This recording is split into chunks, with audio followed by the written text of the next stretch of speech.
पिछले एपिसोड में आपने देखा कि ऐश और उसके फ्रेंड्स पजल को सॉल्व करते हुए माउंटेन के पीक पर आ जाते हैं, जहां पर उनको मॉल्ट्रेस मिलता है, जिससे बैटल करने के लिए ऐश अपने ग्रिनिंजा को चूज करता है। एक काफी औसम बैटल में ग्रिनिंजा जीत जाता है। ऐश नॉर्डन पोकीबॉल का यूज करके लेजेंडरी बर्ड के सेकंड मेंबर यानी कि मॉल्ट्रेस को कैच कर लेता है। इसी बीच ऐश का ईवी भी एम्ब्रियन में इवॉल्व हो जाता है और वो लोग गार्ड से बात कर रहे होते हैं। अब आगे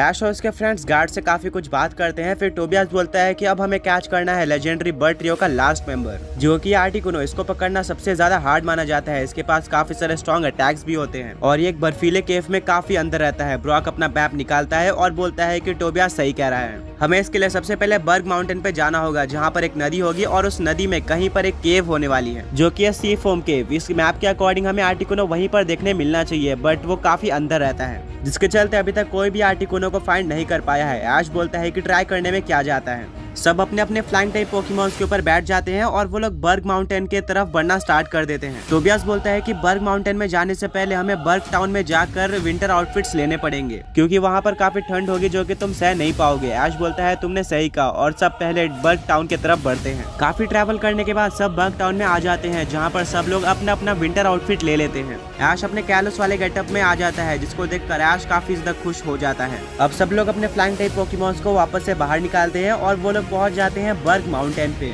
जहाँ पर काफी ठंड थी और आसपास सिर्फ और सिर्फ कुछ ऐसे ही पोकेमॉन्स थे। उनके अलावा आसपास कोई भी पोकेमॉन नहीं था। ब्रॉक बोलता है कि बर्ग माउंटेन में काफी बड़ी केव है, जिसके अंदर एक काफी ज्यादा बड़ा समुंदर छुपा हुआ है, और उसी समुंदर से होते हुए हम सी फॉर्म आइलैंड पे जा सकते हैं, जहाँ पर हमें आर्टिकुनो देखने को मिलेगा। सब बर्ग माउंटेन में केव ढूंढना स्टार्ट कर देते हैं। उनको काफी सारी केव देखने को मिलती है, बट सारी केव खाली थी। तभी ऐश एक केव के अंदर जाता है, जहाँ पर काफी सारे बियर्टिक पोकेमॉन आराम कर रहे थे, जो कि ऐश को देखकर काफी गुस्सा हो जाते हैं और उसके ऊपर अटैक करने वाले होते हैं। तभी पिकाचू एक काफी तेज थंडरबोल्ट का यूज करता है, जिससे सारे बियर्टिक हार जाते हैं और वो केव से बाहर निकलता है। ऐश बाल बाल बच गया था। तभी ऐश के फ्रेंड्स आके ऐश से पूछते हैं कि क्या हुआ। ऐश उनको सब कुछ बताता है और टोबियास बोलता है कि हाँ, यहाँ पर काफी सारे स्ट्रॉन्ग आइस टाइप पोकेमॉन्स रहते हैं। अगर तुम्हें कभी फ्यूचर में कोई आइस टाइप पोकेमॉन की जरूरत हो तो यहाँ पर आ जाना, क्योंकि यहाँ पर सारे ही पोकेमॉन वेल ट्रेंड हैं। बट हाँ, अगर तुम्हें यहाँ पे कोई नॉर्डन का आइस टाइप पोकेमॉन देखने को मिलता है तो बचकर, क्योंकि नॉर्डन के पोकेमॉन हमेशा ही काफी स्ट्रॉन्ग रहते हैं और वो तुम्हें नुकसान पहुंचा सकते हैं। ऐसा दोबारा ना हो, इसीलिए सब लोग दो दो का ग्रुप बना लेते हैं। ऐश और मिस्टी एक साथ हो जाते हैं, वहीं पर ब्रॉक और टोबियास एक साथ हो जाते हैं। सब केव को ढूंढना स्टार्ट कर देते हैं। ऐश को फाइनली एक ऐसी केव देखने को मिलती है जिसके अंदर से पानी जा रहा था। ऐश और मिस्टी उस केव के अंदर जाते हैं। वो लोग पानी के किनारे से उस नदी को फॉलो करते हैं, बट ये नदी एंड हो जाती है, मतलब ये कोई समुद्र में नहीं जा रही थी, जिससे ऐश काफी डिसअपॉइंटेड हो जाता है। ब्रॉक और टोबियास भी काफी ढूंढते हैं, बट उनको कोई भी समुद्र देखने को नहीं मिलता। कुछ टाइम ढूंढने के बाद चारों एक साथ वापस ही मिलते हैं और एक काफी तेज बर्फीला तूफान आ जाता है। टोबियास बोलता है कि यह तूफान काफी खतरनाक हो सकता है, हमें कोई खाली केव देखकर उसके अंदर रहना चाहिए। सबको एक खाली केव दिख जाती है, जिसके अंदर वो जाते हैं, बट उसके अंदर काफी सारे कॉम्बर्ग पोकेमॉन थे, जो कि ऐश और उसके फ्रेंड्स के ऊपर अटैक कर देते हैं। लाटियास, लाटियोस, चार्जार्ड और पिकाचू सब कॉम्बर्ग के ऊपर अटैक करते हैं। बट अब क्योंकि ये नॉर्डन के पोकेमॉन थे, जिसके चलते वो ऐश और टोबियास के पोकेमॉन्स को काफी अच्छी टक्कर दे रहे होते हैं। मिस्टी और ब्रॉक भी अपने गैराडोस और स्टिलिक्स को बाहर निकालते हैं, जिससे काफी इंटेंस फाइट स्टार्ट हो जाती है, जिससे वो केव गिर जाती है। वो केव कॉम्बर्ग पोकेमॉन का घर होता है, जिसके चलते वो पोकेमॉन काफी गुस्सा हो जाते हैं और अपने फुल पावर का यूज करके टोबियास, मिस्टी, ब्रॉक और ऐश के पोकेमॉन्स के ऊपर अटैक करते हैं। बट ऐश और उसके फ्रेंड्स के पोकेमॉन भी काफी स्ट्रॉन्ग और वेल ट्रेंड थे, जिसके चलते आखिर में वो सारे कॉम्बर्ग को डिफीट कर ही देते हैं और सारे कॉम्बर्ग वहाँ से भाग जाते हैं। टोबियास बोलता है, देखा, मैंने बोला था कि नॉर्डन के पोकेमॉन काफी स्ट्रॉन्ग होते हैं, वो हमारे वेल ट्रेंड पोकेमॉन तक को टक्कर दे सकते हैं। और ये कॉम्बर्ग पोकेमॉन था, जो कि है नॉर्डन का सूडो लेजेंडरी पोकेमॉन। शायद तुमने इसे पहली बार देखा होगा, क्योंकि ये काफी रेयर पोकेमॉन है और इसका एक सीक्रेट फेनोमेना भी होता है। ये सब सुनकर ऐश को अपने कॉम्बर्ग की याद आ जाती है, जो कि नॉर्डन का ऐश का फर्स्ट पोकेमॉन था। वो टोबियास को बताता है कि मेरे पास भी एक कॉम्बर्ग था। टोबियास बोलता है, क्या सच में? तुम्हें उसको अपने टीम में जरूर रखना चाहिए। ये नॉर्डन का one of the strongest non legendary Pokemon है। और क्या तुम्हारे कॉम्बर्ग ने अपना सीक्रेट फेनोमेना एक्टिवेट किया था? ऐश बोलता है, नहीं, वो अपने सीक्रेट फेनोमेना में तो नहीं गया था, बट वो काफी स्ट्रॉन्ग था, काफी लोगों ने उसकी तारीफ भी की थी। वो एक कॉम्बर्ग के ग्रुप का लीडर भी था। टोबियास से सुनकर काफी शौक रह जाता है और बोलता है कि एक लीडर के पास हमेशा वो सीक्रेट फेनोमेना होता है, क्योंकि कॉम्बर्ग के ग्रुप का लीडर सारे कॉम्बर्ग के मुकाबले ज्यादा स्ट्रॉन्ग होता है और उसने ज्यादा ट्रेनिंग करी होती है और उसकी एक्सपीरियंस और एज भी ज्यादा होती है। ऐश बोलता है कि मैं अपने कॉम्बर्ग को यहाँ पर बुलाना चाहता हूँ, बट आसपास कोई भी पोकेमॉन सेंटर नहीं है। टोबियास बोलता है, कोई बात नहीं, मुझे बाद में अपना कॉम्बर्ग दिखा देना, बट अभी के लिए काफी तेज तूफान चल रहा है, हमें बात करने के लिए टाइम नहीं चाहिए, हमें एक केव ढूंढनी चाहिए। ऐश और उसके फ्रेंड्स को फाइनली एक केव दिख जाती है जो कि खाली होती है, उसके अंदर कोई भी पोकेमॉन नहीं था, जिसके अंदर सब एक रात बिताते हैं। और जब वो बाहर निकलते हैं तो उनको देखने को मिलता है कि तूफान अभी भी नहीं रुका था, ये तूफान रुकने का नाम भी नहीं ले रहा था। टोबियास बोलता है कि बग माउंटेन पे तूफान काफी ज्यादा कॉमन है,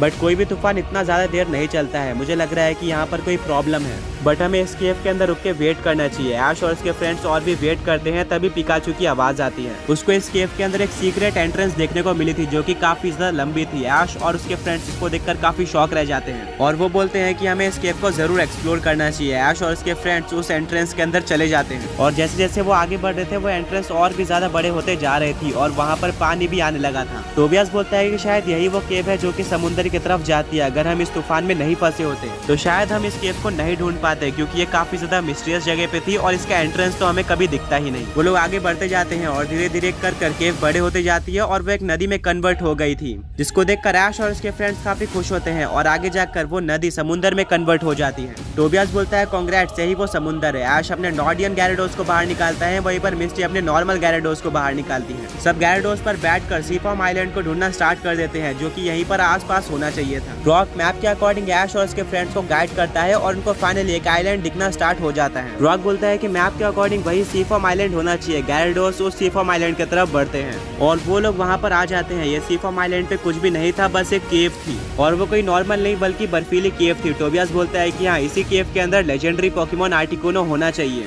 ऐश और उसके फ्रेंड्स इस केव के अंदर एंटर करते हैं और ये केव बाकी केव के मुकाबले काफी ज्यादा बड़ी थी। केव के अंदर आते ही ऐश और उसके फ्रेंड्स के ऊपर एक अबूमा स्नो पोकेमॉन अटैक कर देता है। गैराडोस यूज करता है हाइड्रो पंप अटैक का, जिससे वो अबूमा स्नो हार जाता है। ऐश अपने गैराडोस को थैंक यू बोलता है और मिस्टी और ऐश दोनों ही अपने गैराडोस को पॉकीबॉल के अंदर लेते हैं। वो लोग केव के अंदर आगे बढ़ते हैं और उनको बीच में काफी सारे होल्स देखने को मिलते हैं। टोबियास बोलता है कि ये केव इसी तरह की होगी, यहाँ पर तुम्हें आगे बढ़ने के लिए काफी सारे ऑप्शन मिलेंगे और उनमें से सिर्फ एक ही ऑप्शन सही होगा जो कि तुम्हें आर्टिकुनो की तरफ लेके जाएगा। अगर तुम गलत ऑप्शन सेलेक्ट करते हो तो तुम डेफिनेटली फंस जाओगे और वापस बाहर नहीं निकल पाओगे। बट टेंशन मत लो, मैंने अपने साथ काफी सारे एस्केप रोप लाए हैं जिसका यूज करके हम वापस से अपने आप बाहर आ सकते हैं। मुझे पता था ये केव इतनी ज्यादा इजी नहीं होने वाली। इन 4 ओपनिंग में से कौन सी सही ओपनिंग है ये किसी को भी नहीं पता था। टोबियास बोलता है कि कौन सी सही ओपनिंग है ये पता लगाने का एक ही तरीका है कि हमें किसी एक ओपनिंग में जाना होगा। हमें ऐसे नहीं पता चलने वाला, एक्सप्लोर करके हम वापस से बाहर आ जाएंगे अगर वो सही ओपनिंग नहीं हुई। और अगर सही ओपनिंग होती है तो अच्छी बात है। ऐश और उसके फ्रेंड्स उनमें से एक ओपनिंग में चले जाते हैं। वहाँ पर जाते ही कोई पोकेमॉन ऐश के ऊपर अटैक करता है और ऐश नीचे गिर जाता है।